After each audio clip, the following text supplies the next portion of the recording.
This week on Waterways. Green Thumb certified. And adopt a reef.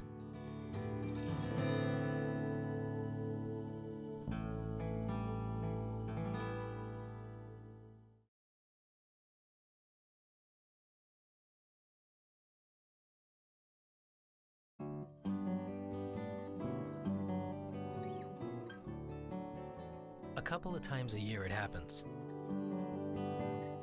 Free plants, a line forms, field guides are studied, anticipation builds. I'm here to get a couple of trees for my property. We've lost a lot of foliage with this last big flood, Wilma, and the electric company here annually gives out trees to help us foliate the area. Once a year since 1994, Keys Energy Services has been giving away native trees and plants. And once a year since 1999, the Florida Keys Nature Conservancy has been giving away native trees and plants. But what about the remaining 363 days a year? The Nature Conservancy and its partners maintain a list of 62 plants that are considered bad for the Keys environment. And they found that 41 of those plants were sold at local nurseries. A new campaign was born, the Green Thumb Certified Program, and one of its first initiatives was to partner with local nurseries. It seemed much easier to go to the source, to approach 30 nurseries, rather than 85,000 locals.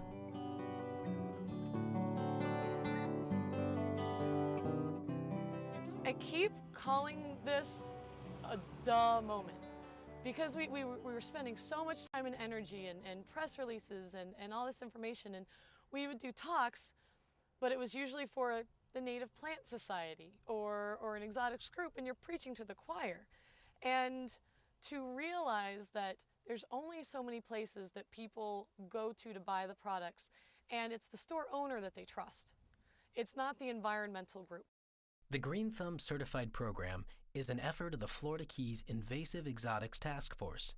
The task force is part of a widespread effort to eradicate non-native plants, especially those deemed invasive exotics, from the South Florida ecosystem. We work with the nurseries to make sure that they're not selling invasives, that they're selling the proper fertilizer and mulch and irrigation supplies, so that once you bring that plant home, you know it'll survive.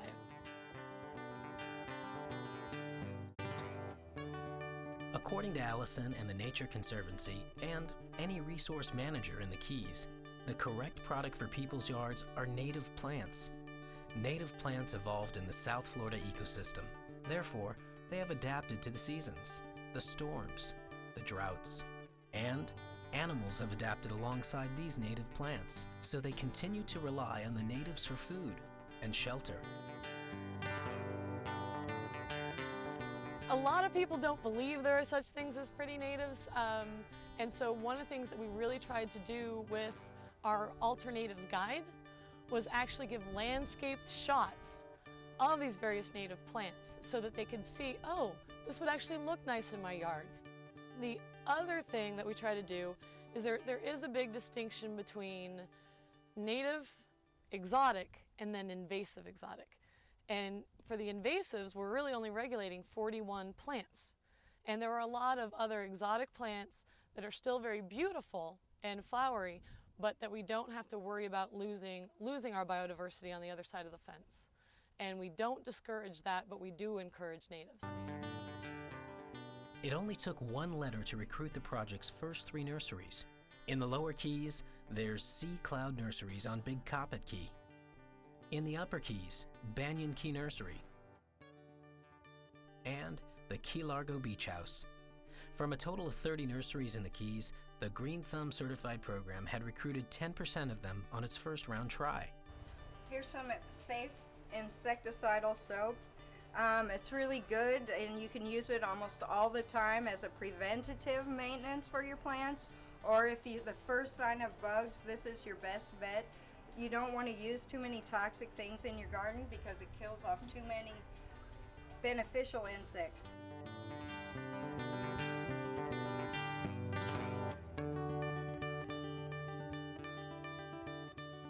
Well, I think it's important here, especially since we're on this like little chain of islands and we're so prone to getting hurricanes, that it's important for people to know what they're putting in the ground is going to live through almost anything that we get as far as the acts of nature or God or the forces of water. So I think it's important that they know what they're getting, that it's going to make it through these storms, and not make a hurricane-proof yard, but a hurricane-tolerant where it's going to come back right away and they're not going to be so devastated like we all were last year.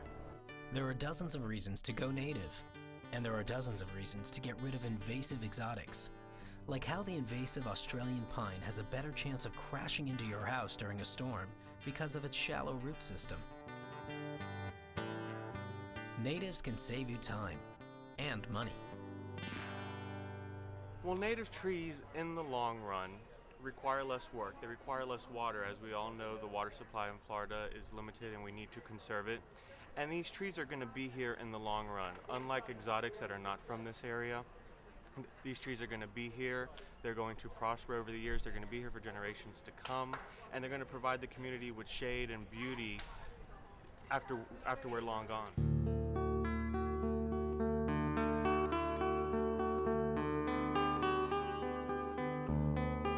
At the Keys Energy Services Native Tree Giveaway, Allison and her colleagues attend to share information and help locals select the right plants for the right reasons.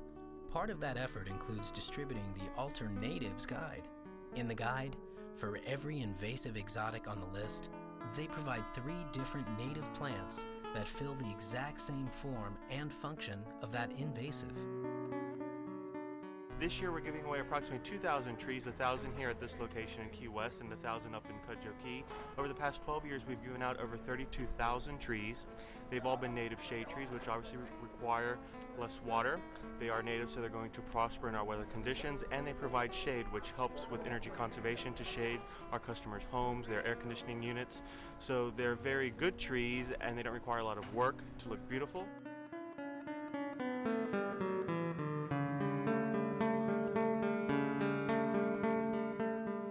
Keys Energy Services is a public utility that encourages conservation over consumption. Because the profit is not the bottom line, they want customers to use less electricity. Native trees create shade. More shade, less heat. Less heat, less air conditioning. And the 32,000 plants and trees given away by Keys Energy Service since they started the event came from the company's funds at $3 to $8 a plant retail. That's a lot of green. These grow 10 to 15 feet tall. 10 to 15 feet. 10 to 15 feet. They're very good with salt. What kind of fertilizing and so forth? Twice a year. You should fertilize Twice a year, fertilizing.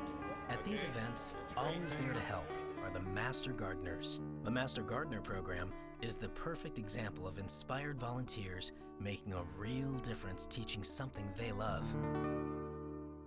The Master Gardener program is under the University of Florida Extension Service. And so each county all over Florida actually has its own version of this.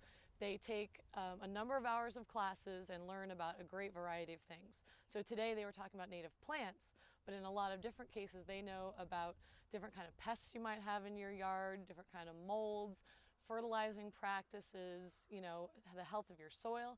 So they're available on call to help you work through what might be going on in your yard.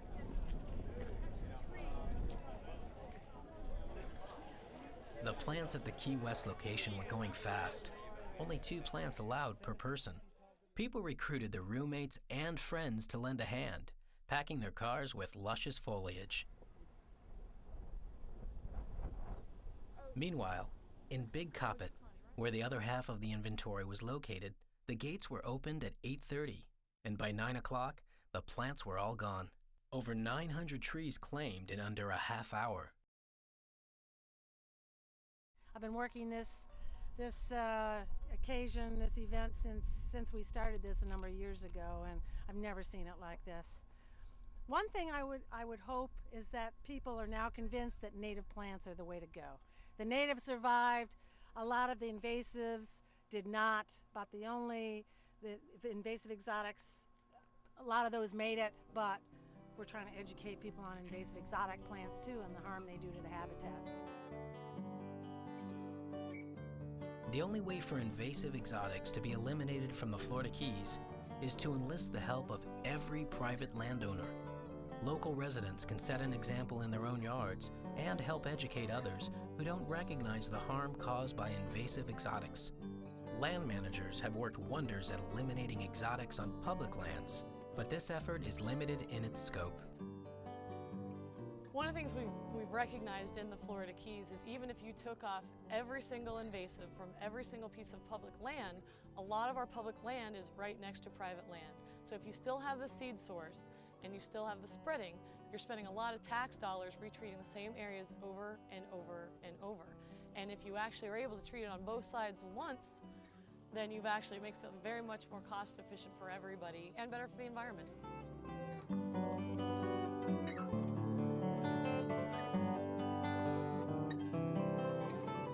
One of the only ways to make the Green Thumb Certified program a success is to promote local support for those nurseries who participate in the program.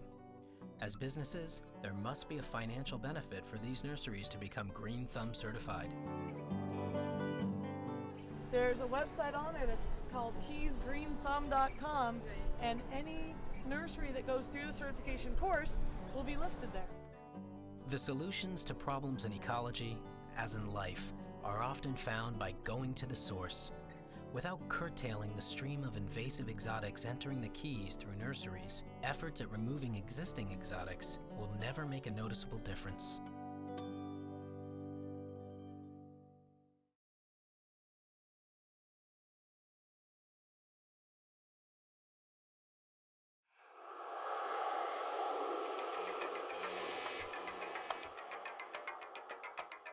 Take a road trip through any part of the United States, and you're sure to see it.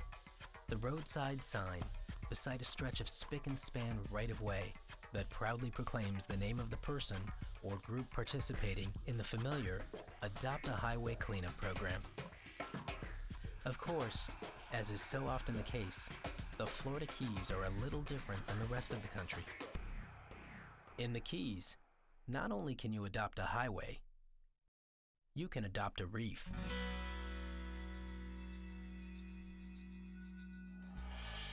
Adopt a Reef, the volunteer coral reef cleanup program that the Florida Keys National Marine Sanctuary has helped to support for the last decade, has had twin benefits: a cleaner reef ecosystem and a growing sense of stewardship among the diving community of the Keys.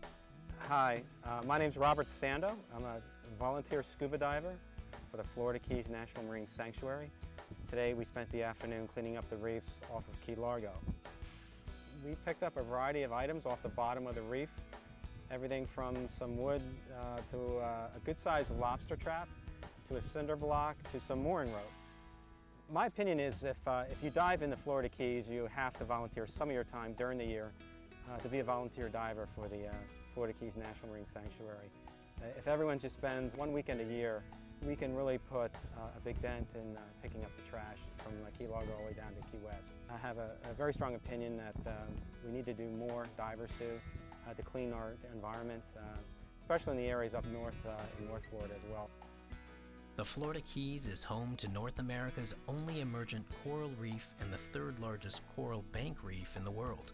The creation of the Florida Keys National Marine Sanctuary in 1990 tasked federal and state employees with the protection and conservation of a national treasure that incorporates nearly 2,900 square nautical miles.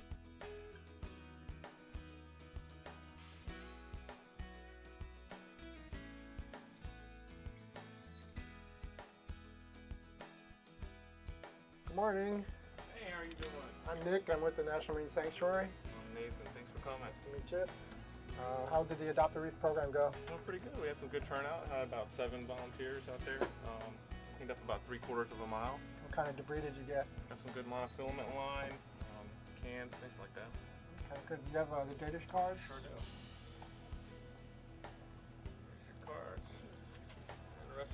big. Collecting data on the trash brought back by volunteers provides important information about the sources of marine debris that can be used to target educational, enforcement, and resource management efforts. When the volunteer comes back to the boat, they fill out a data card on all the debris. And this is important that we get that information because that is used to show how much debris we're picking up and how much volunteer effort is going into this project. So the volunteer data card has their name and address, which is only used to verify that these people have been out there. And then the calculated amount of trash that is picked up is combined throughout the Keys and then used in reports.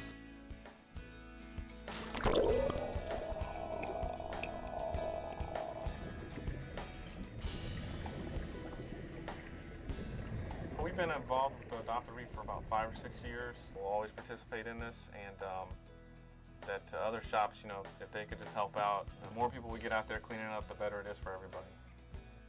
Adopt a Reef was founded by the Nature Conservancy with financial support from the Bacardi Foundation and assistance from the Florida Keys National Marine Sanctuary. The thought?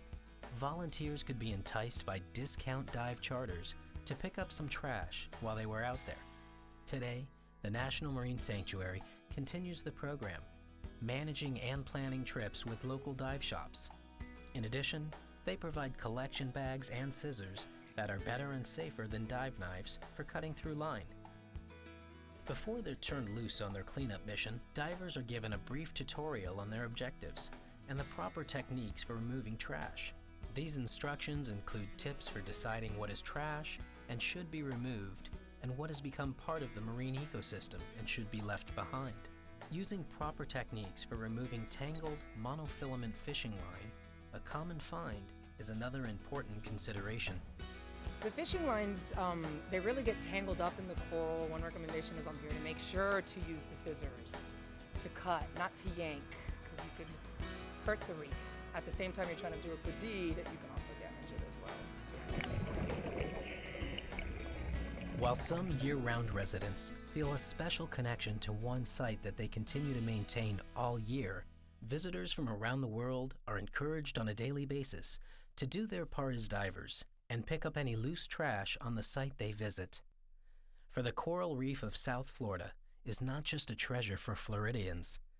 It is a treasure owned by every citizen of this country, and to some extent, the world.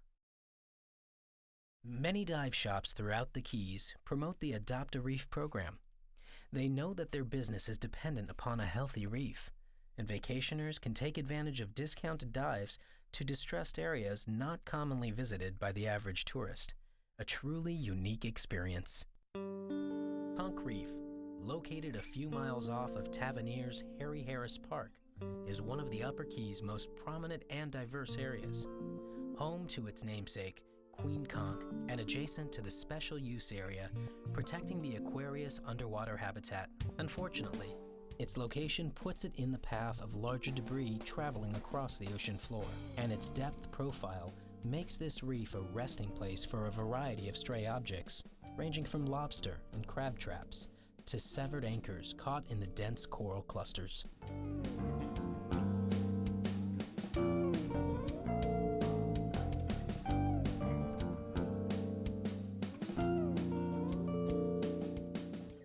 Hi, my name is Captain Gary with Concord Public Divers, the friendliest dive shop in the Keys. We're really looking at cleaning the reef up the entire year. It's not a one-day, once-a-year job. It's a continuous job. So we incorporate into our briefings. If you've been on my boats, you'll know that we incorporate in the briefings. If you see anything down there that needs to be brought up, by all means do it, but don't hurt the reef in the process.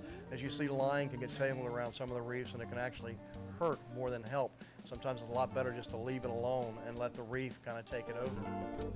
I want to welcome you all aboard the Republic 7. Some of you have been with us before. Today we're going to be participating in a coral reef cleanup project. As you know, the Florida Keys is primarily a marine sanctuary, and as such we like to encourage our divers to not harass, molest, or attack the marine life in any way, and to watch the buoyancy on the coral reefs. There's also no collecting. That means any sea life, including shells, dead or alive. In that effort, today you guys are more than welcome to pick up anything that you consider trash out here in Silver. We do have these. So we do a lot of unique diving down here, all the way from wrecks to reefs to drift diving. And drift diving especially, we like to go on and dive the walls of Conch Wall.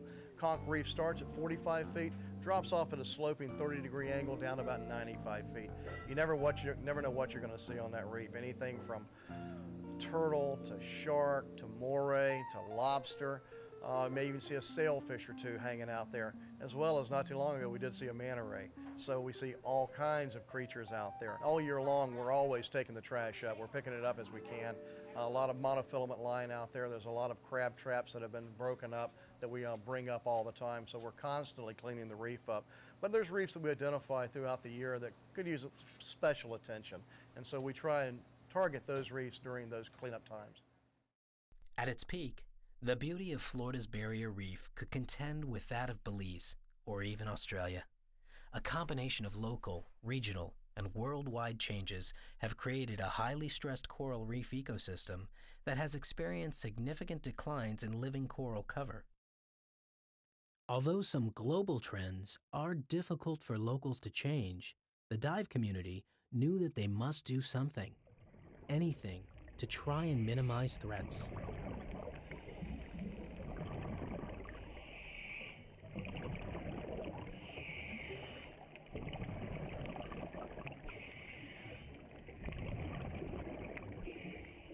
Those of us that use the reef are responsible for the upkeep of the reef, and that includes everybody. That includes the fisherman not to throw a chum box over. That includes a diver not to kick a piece of coral and break it. That includes any boater not throwing their anchor in the coral and damaging it. If we don't protect it, no one else will. We are the users. By nature, divers are conservationists because they're one of the few user groups that actually see the bottom. And of course they want to keep it clean and make it pristine so that they can take their pictures and see the sea as it is. And there's a big need for the, if you will, civilian population to work together through Adopt a Reef programs.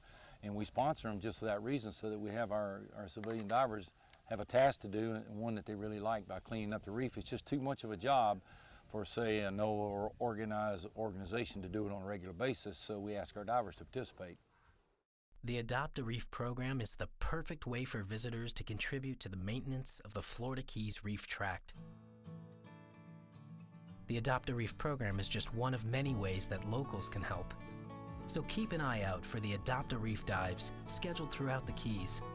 Support the dive shops that make the effort to put the dives together and contribute to the preservation of the crown jewel of North America.